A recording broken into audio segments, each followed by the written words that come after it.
Good morning সবাইকে। এখন ও দোকানে যাবে, তাই ওকে একটু পাতলা করে ছাতুর শরবত করে দিলাম। কিছুই দিই না, শুধু একটু নুন আর গোলমরিচ দিয়ে পাতলা করে একটু ছাতুর শরবত বানিয়ে দিয়েছি, যাতে পেটটাও ভর্তি থাকে আর শরীরটাও ঠিক থাকে। তারপর রান্নাঘরে এসে আমিও পাতলা করে একটু ছাতুর শরবত খেয়ে আগের দিন একটু বেগুন ভেজে রেখেছিলাম, তো ভালো লাগছিলো না আর ইচ্ছা করছিল না, তাই পুরো রান্নাটাও করা হয়নি। ওই ভাজা বেগুনগুলো ছিল, ওটা দিয়ে আজকে একটু সর্ষে আর জিরে দিয়ে পেস্ট করে বেগুন ভাপা বানাবো। আমি অল্প করে একটু কালো জিরে ফোড়ন দিয়ে আর শুকনো লঙ্কা ফোড়ন দিয়ে এই পেস্ট বানানো হয়ে গেছিলো আমার। এই পেস্টটাকে দিয়ে আমি ভালো করে কষিয়ে নিয়ে যেই জলগুলো আছে জলগুলোকে একটু টানিয়ে নেবো, কারণ এটা একটু মাখামাখাই হয়। এটা আমার মা করতো। আর এই যে কালি জিরে হাত দিয়েছিলাম না, এটা হচ্ছে আমার বাপের বাড়ির, মানে ওরা চামচ টামচ কিছুই ব্যবহার করতো না কোনোদিনও। কিন্তু আমি না ঠিক মাপটা বুঝতে পারি না, মাঝে মাঝে চেষ্টা করি, খুব স্পেশাল রান্নার ক্ষেত্রে ওগুলো করতে যাই না আমি। কিন্তু টুকটাক রান্নাগুলোতে একটু হাত দিয়ে ফোড়ন দিতে না দেখতে খুব সুন্দর লাগে। বেশ একটা মানে আমাদের জেঠিমা জেঠিমা মানে ওদেরকে দেখেছি, ঠাকুমা, এরা এই টাইপের মানে রান্না করছে, তার জন্য আবার চামচ আলাদা করে এসবের কী প্রয়োজন আছে, একটু ফোড়ন হাত দিয়ে তুলে তুলে দিয়ে দিল। কিন্তু আমি মনে হয় যে মাপটা ঠিক বুঝতে পারি না। আমি যেহেতু একটু বেশি পিটপিটে, কেমন হবে, তারপর বা খারাপ হলে আরও বেশি অস্বস্তি বোধ করবো, ওই জন্য মনে হয় চামচে করে করেই দিই। এবার মোটামুটি কষে গেছে, অনেকটা কমেও এসেছে। অল্প করে একটু মিষ্টি দিয়ে দিয়েছি লাস্টে, অল্প একটু মিষ্টি দেবো। তারপরে যদি দেখি যে না, নুন মিষ্টিটা ঠিক লাগছে না, তখন আবার একটুখানি নুন মিষ্টি দেবো। এই রান্নাটা এত ভালো লাগে, আমি জানি না তোমরা কেউ খাও কি না, ঢেলে করে দেখবে সাদা সর্ষে আর জিরে দিয়ে পেস্ট করে, জিরের গুঁড়ো দিয়েই করবে, তাহলে পেস্টটা একটু বেশি রিফাইন হয়, কারণ আমাদের তো সবসময় জিরে ডালিয়ে নেওয়া হয় না, ওই জন্য গুঁড়ো দিয়েই পেস্ট করে দেওয়া ভালো।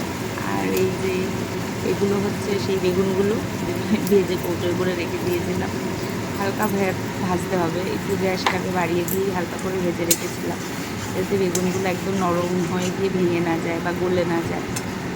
এবার বেগুনগুলো সমেত একটুখানি কষিয়ে নেব। তেলটা যেহেতু সর্ষে বাটা, আর ওই জন্য তেলটা বোঝাই যাচ্ছে না যে কতটা তেল আছে, আমি কিন্তু বেশ অনেকখানি তেলেই রান্না করছি। আর আমার কিছু কিছু রান্না, যেমন মাখা মাখা রান্নাগুলো একটুখানি তেল বেশি দিয়েই করতে ভালো লাগে, খেতেও ভালো লাগে, রান্নাটা করতে প্রচুর সুবিধা হয়।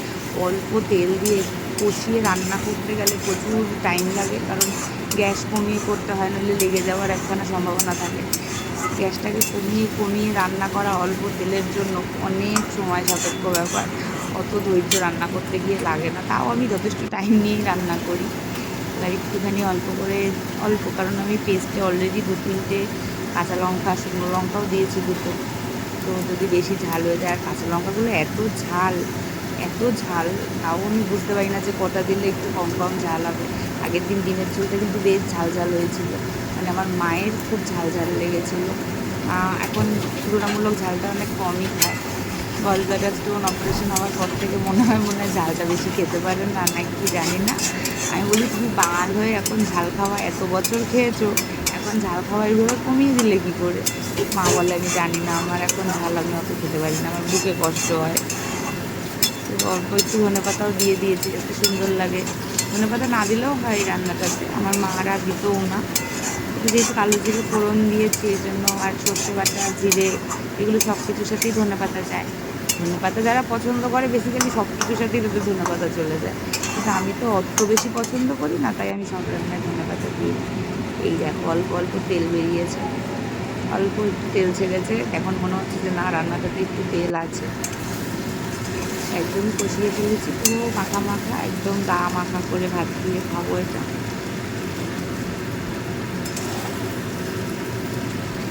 ঝুরঝুরে গরম ভাত দিয়ে এই রান্নাটা, তোমরা যারা খেয়েছো তো খেয়েছোই, যারা খাওনি তারা করো। জাস্ট আমার মুখটা দেখো, গরমে ঘেমে ঘেমে মুখটা ফুলে কি অবস্থা, মুখটা পুরো গোল ডাব্বা হয়ে গেছে, এটাই দেখছি বারবার। প্রচন্ড গরম পড়েছে,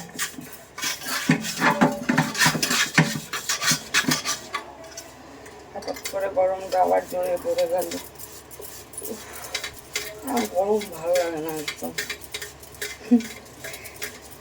কি আর করা যাবে, আমরা তো তাও ভালো আছি। যারা বাইরে থাকে, রিক্সা চালায়, সারাদিন ঘুরে ঘুরে স্টেশনের পাশে থাকে, তাদের থেকে তো ভালোই আছে। ভালো কিছু করেছিলাম হয়তো, তার জন্য। অল্প কিছু বাসন ছিল, আর যেটা রান্না করলাম সেটাই বাসনগুলো ধুয়ে ফেললাম। আর বাসন মাজতে আমার না ভালোই লাগে, জানো তো, কি জানি বাসন মাজতে মজাই হয়। আর বেসিনে দাঁড়িয়ে দাঁড়িয়ে বাসন মাজলে তো অত অসুবিধাও হওয়ার কথা না, হয়ও না। তো তোমরা জাস্ট দেখো, কিছু না, অল্প কটা বাসন রয়েছে, আমার মুখের অবস্থা, ঘামটার অবস্থা দেখো, এরকম ঘামি আমি ছাগলের মাথায়। আমার স্নান কমপ্লিট। আমার বর এইভাবে মাথাটা দেখলে যা হাসে না, বলে যে সবাই তো মানে খোপার মতো করে করে, তুমি এইটা কি করো, এটা কি করো তুমি।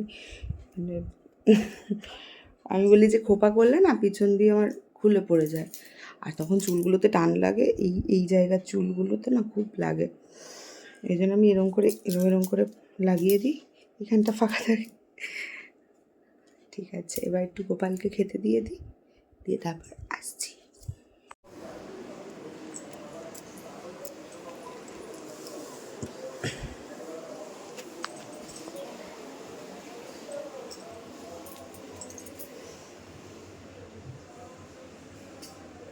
হয়ে গেছে আমার গোপালকে সেবা দেওয়া।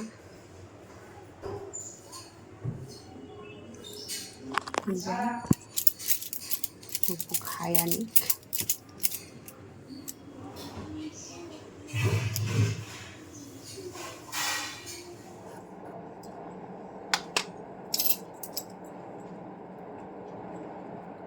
এই কৌটোটার মধ্যে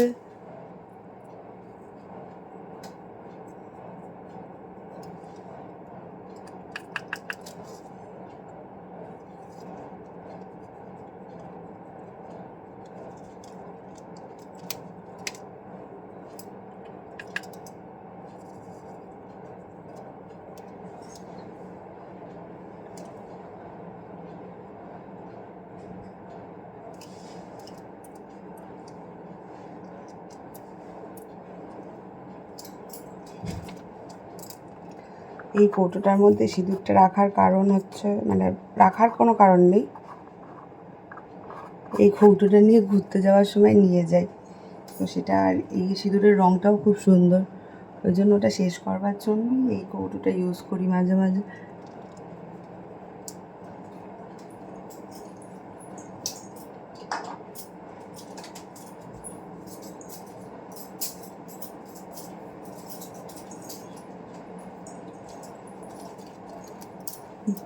মা দিদি বলে যে চুল ছেড়ে সিঁদুর করতে না, ওই জন্য আমি ভিজা চপচপে চুলও বেঁধে নিয়ে সিঁদুরটা পরে তারপরে খুলে দিই, যাতে চুলটা শুকিয়ে যায়।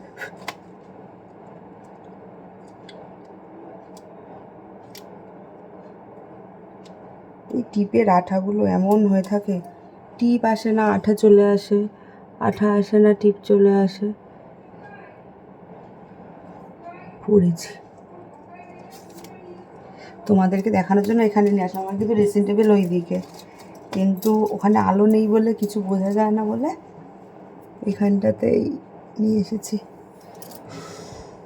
হয়ে গেছে, দাঁড়া।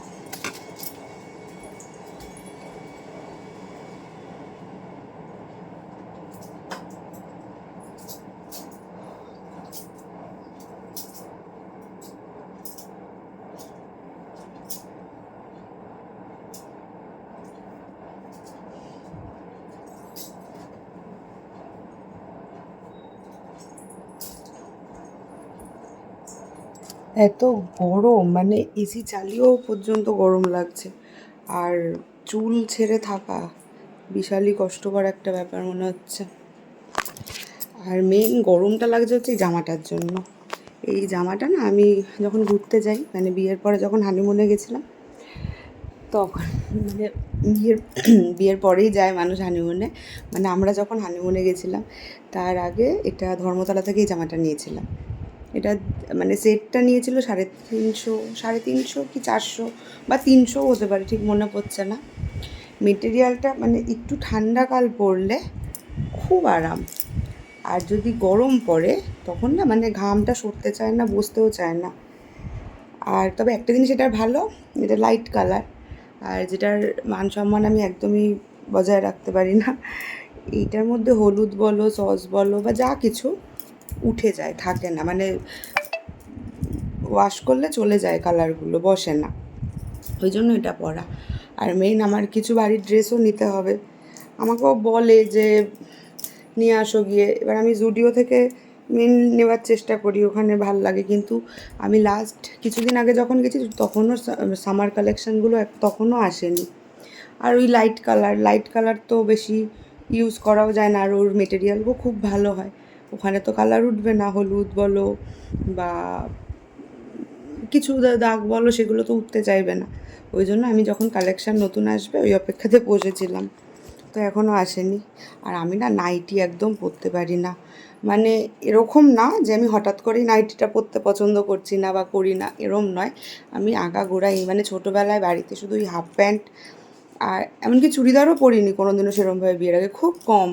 মা সবসময় ফ্রক, স্কার্ট, তারপর কোয়ার্টার, এমনকি আমি ফুল জিন্সও পরিনি একটা সময় অবধি, মানে ধরো 11-12 অবধি আমি কোয়ার্টার প্যান্টই পরতাম, জিন্সও কোয়ার্টার পরতাম।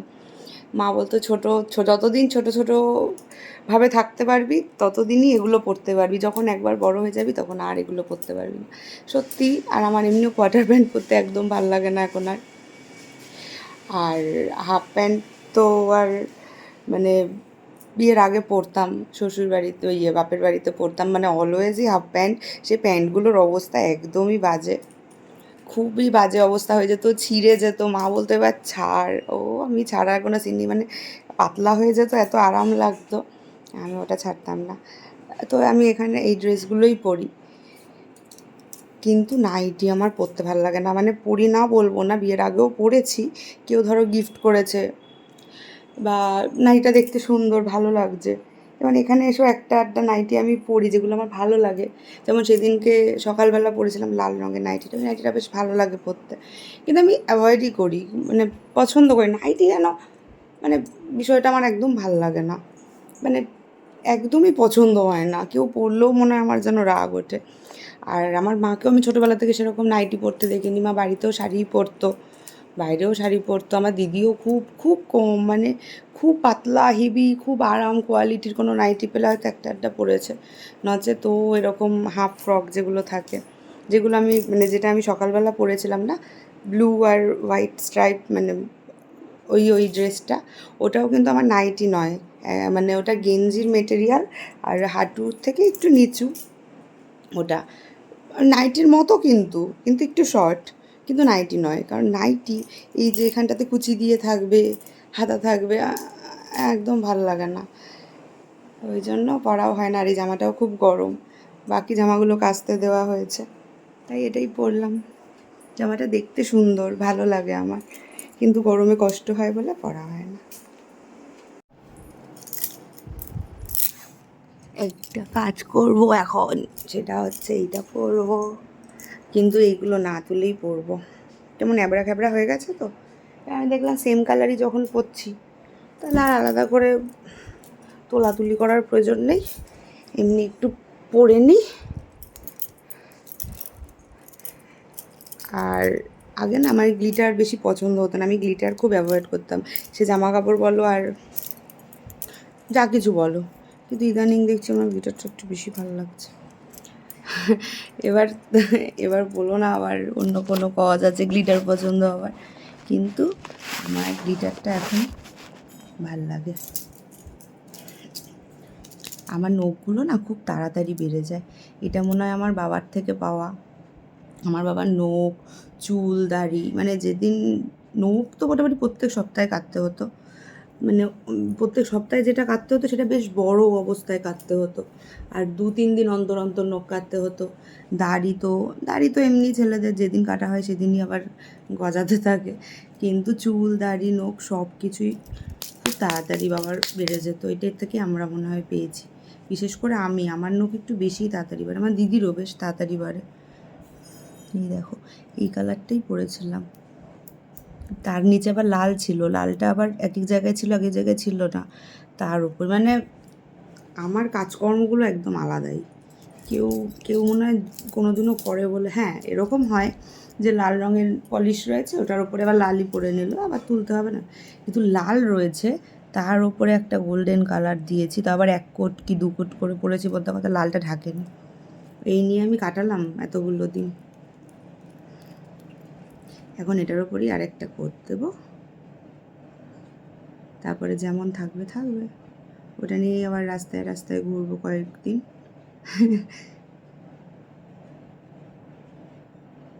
মানে আধ কাপ ছাড়া থাকলে বাজে লাগে, আবার কালার ভিতরের অবস্থা যা ইচ্ছা তাই হোক, কিন্তু পুরোটা মুখে থাকুক, যাই থাকবে।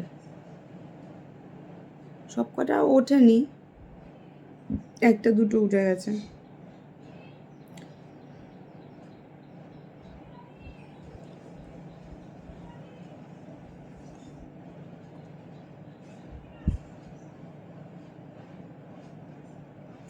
নেল পালিশ পরলে দেখবে দিনের দিন অতটা ভাল লাগে না, 2-1 দিন হয়ে গেলে তারপর সুন্দর লাগে।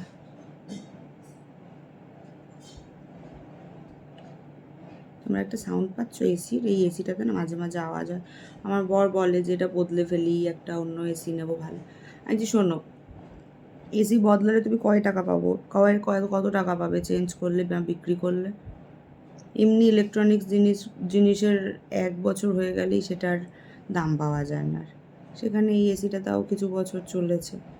এবার আমি বললাম যে দরকার নেই, হাওয়া তো দিচ্ছে, হাওয়া ঠান্ডা যতদিন হচ্ছে ওকে একদম নিংড়ে নাও, তারপরে কাউকে একটা এমনি দিয়ে দিও।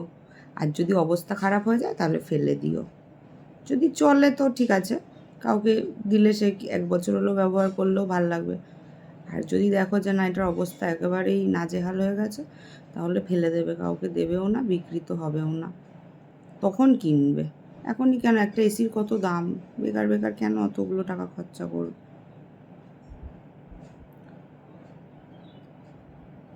ডান হাত দিয়ে বা হাত দিয়ে ডান হাতে পরে নিয়েছি, কে আর পড়াবে বলো।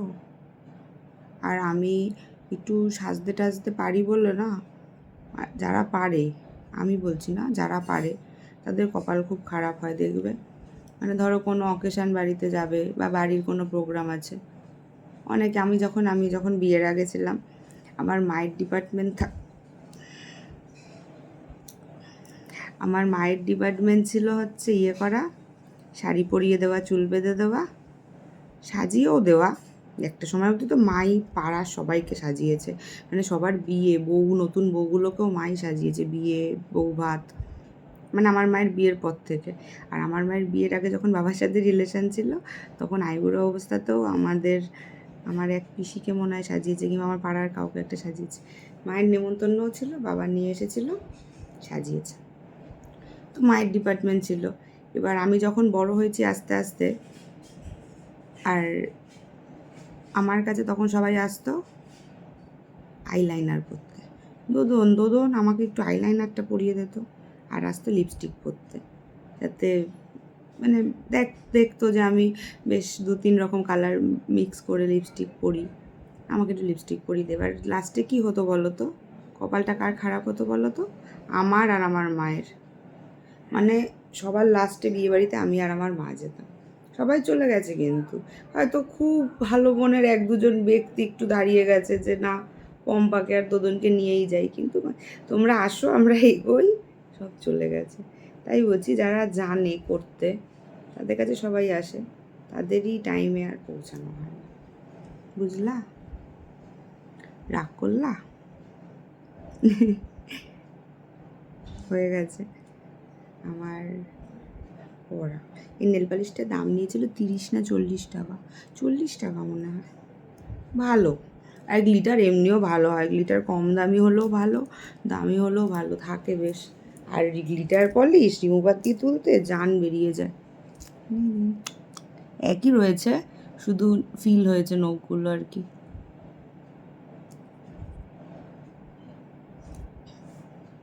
ভাল লাগছে কিনা বলবা? হ্যাঁ, এইটা দেখো, মনে হচ্ছে নখের কোনাটা কেটে গিয়ে ব্লাড বেরোচ্ছে। ঠিক আছে।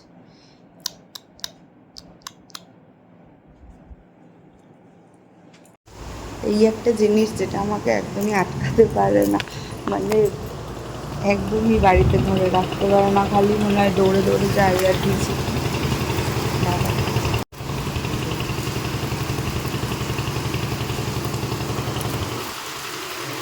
আয় আয় আয় আয় আয় বৃষ্টি আয় আয়।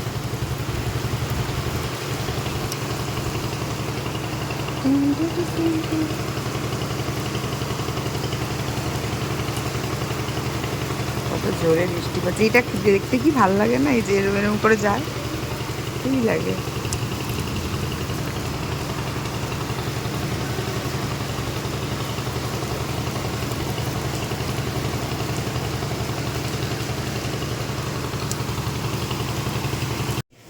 দিয়ে খাবো হচ্ছে বেগুনটা, বড়া, আলু পোস্ত, ডাল। আসো।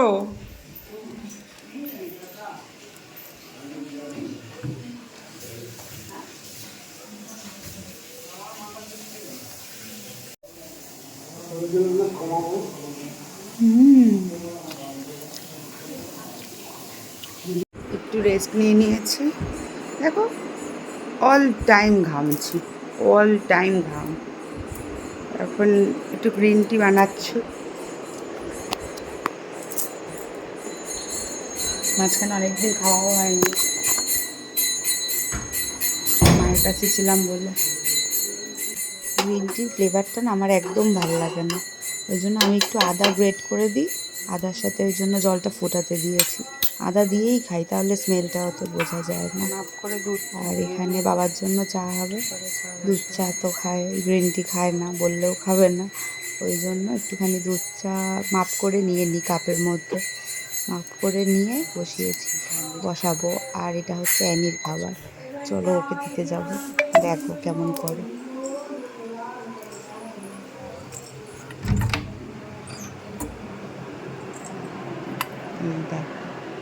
খাবা?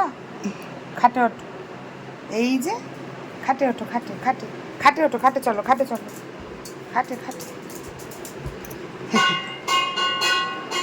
বস, বস বস বস বস বস। ও 50 বার বস বলার পরও বসে।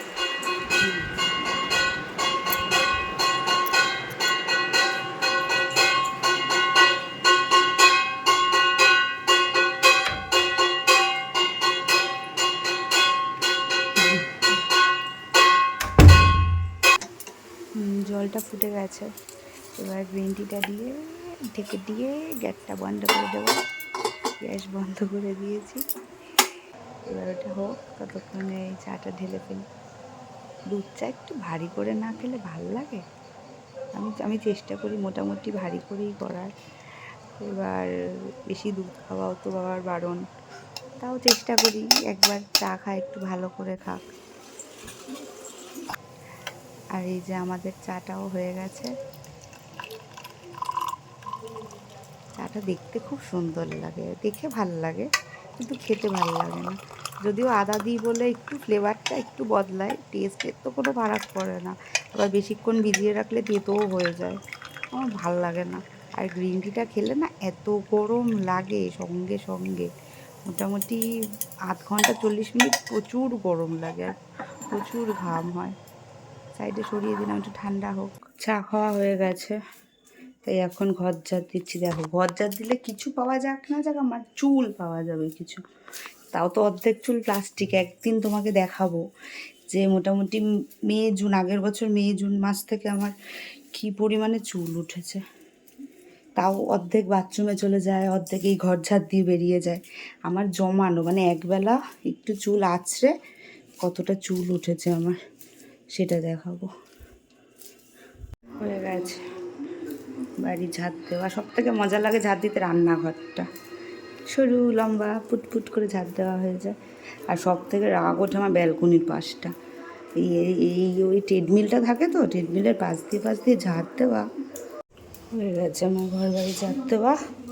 আমাদের বাড়িতে ধুলোবালি জানা ওঠে, তার থেকে অ্যানির লোম আর আমার চুল বেশি ওঠে। দেখো ওর লোমেই ভর্তি, তাও এখন অনেক কম ওঠে, গরমটা কম থাকলে ওর বেশি ওঠে। রেডি, আমার ঘর ঝাড় দেওয়া হয়ে গেছে। এখন আমি যাব একটু অন্নপূর্ণা ভাণ্ডারের ফর্ম ফিল আপ হচ্ছে সেখানে।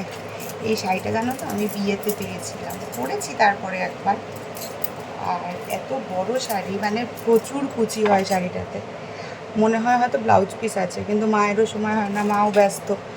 আর বিয়ের পর না আমার সেরকমভাবে শাড়ি পরা খুব একটা আমি সুযোগ পাইনি। আর আমি বরাবরই শাড়িটা পরতে ভালোবাসি, মানে ছুতো খুঁজি, বললাম না আগের দিন, মানে কোনো জায়গায় যাওয়া বলো বা কোনো অনুষ্ঠান থাকলে অনেক ছোটোবেলা থেকে মাকে এসে মা পরিয়ে দেবে না, আমি জোর করে না আমাকে শাড়ি পরিয়ে দাও, আমি পরবো, শাড়ি পরে যাব। কিন্তু বিয়ের পর এমন সিচুয়েশান গেছে কি আমার একদমই শাড়ি পরা হয়নি। তাই এখন ছুতো খুঁজি, আর মানে সুযোগ পেলে পরেও নি। তখন আমার বেরোনো হয় আমার বরের সাথে, আমার প্রত্যেক দিনই অন্তত আধ ঘন্টা 20 মিনিটের জন্য হলো বেরোনো, কিন্তু ওইটুকু সময়ের জন্য কি শাড়ি পরবো। আর এখন তাও টুকটাক এদিক ওদিক যাওয়া পড়ে, যেমন এখন যাবো ওই অন্নপূর্ণা ভাণ্ডারের ফর্ম ফিল আপ হচ্ছে সেখানে, তাও কিছুটা সময় সাপেক্ষ ব্যাপার না, ওইখানে তাও পরা যায়, ওই জন্য পরে নিলাম এই শাড়িটা। আর আমার একটু কন্ট্রাস্টে জামা কাপড় পরতে বেশ ভালোই লাগে, যেহেতু ফুলগুলো সাদা সাদা আছে এই জন্য সাদা ব্লাউজ দিয়ে পরেছি। আর প্রচণ্ড গরম বলে কিছু করতে পারিনি, এই যে একটা জাস্ট ঝুটকি বেঁধে নিয়েছি। চুলের অবস্থা দেখেছো, দারুণ, এইটা করে নিয়েছি। আর এখন বেরোই, আবার পরে দেখা হচ্ছে। এখন আমি ঘতকে নিয়ে যাব। আর আমার বর যদি দেখলো আমি শাড়ি পরে স্কুটি নিয়ে বেরিয়েছি, হ্যাঁ তোমার শাড়ি পরেই যেতে হবে, কেন অন্য ড্রেস পরে টরে গেলে? আজ পরবো কেন, এটা কি বাইক নাকি, সামনে দিয়ে পা নামিয়ে দিলে আর কী অসুবিধা আছে? ঠিক আছে, টাটা। এই যে আমি, এই যে আমার ঘত বেবি। 9টাই হয়ে গেছে, হয়ে গেছে সব কটাই। না গেছিলাম হচ্ছে এগরোল আনতে। সম্পাদি আমার বলছে যে একটু ট্রিট ফিট দেবে না, গাড়ি কিনেছো? আচ্ছা হ্যাঁ, বলো কী খাবে? বলছে তোমার থেকে আর বেশি কি চাইবো, তুমি তো আমার বোন। আমি বলছি তুমি আমার বোন না, বলো তুমিও সাহা আমিও সাহা। আর এই নিয়ে হাসাহাসি হলো। আমি বললাম, আমাকে বলে তারপর নিয়ে আসতে, কারণ ওরা তখনও ফর্ম ফিল আপ করছে। আর আমি যেহেতু লেট করে এসেছি, আমি ফর্মটা মাঝখানে ফিল আপ করিনি। আমি বললাম যে ঠিক আছে তোমরা বসো, আমি যাবো আর আসবো। তাই গেলাম, গিয়ে রোলগুলো বানাতে দিতে বলে আমি ঘতকেও একটু খাবার খাওয়াতে গেলাম। ঘতকে খাওয়ানো হয়ে গেল, এখন ওই যে ওরা আসছে। এই যে দেখো, এই কাদাগুলো টপকে গাড়ি নিয়ে যাওয়া কত রিস্ক বলো তো। এই দেখো, এই দেখো, ওই যে আমার মাম্মা সব কাটা এনেছি মা, সবার হয়ে যাবে, কারোর কম পড়বে না। কেউ কে ডাকো ওদের, বার করে নাও না। আরে আমার হাতে জল দাও। ভালো বানিয়েছে মা? হ্যাঁ বলছে হ্যাঁ। এই রে, হাউস অফ ধোসা আবার কোথায়? আমি জানি না গো, আমি এত ধোসা ফোসা খেতে যাইনি। হাউস অফ ধোসা আবার। আজকের মতো টাটা, আমি স্নান, পুরো স্নান। আবার দেখা হবে অন্য একটা ব্লগে। আজকের মতো বাই। এই যে বাই, এই তো এখানে করছি, বলো টাটা, গুড নাইট, টাটা। এই যে টাটা, ও বাবা উ করে খাচ্ছে। দেখো কি অবস্থা, tata, good night, bye bye. আমি বাড়ি চলে এসেছি, আবার ভিডিও করলাম, তার একটাই কারণ, তোমাদেরকে দেখাবো একটা ফুটেজ, এটার সাথেই অ্যাড করে দেবো, তোমরা দেখে নাও। আমার খুব খুব খুব ভালো লেগেছে রিভিউটা, thank you so much. Egg রোলটা ভালো লাগছে? তাহলে বলে দাও এগ রোলটা ভালো লাগছে। দদন পিসি থ্যাংক ইউ বলে দাও। দদন পিসি থ্যাংক ইউ, আমাকে এগ রোলটা অনেক ভালো লাগছে। গাড়ি কিনেছো, অনেক কংগ্রাচুলেশন। গাড়ি কিনছে, অনেক কংগ্রাচুলেশন।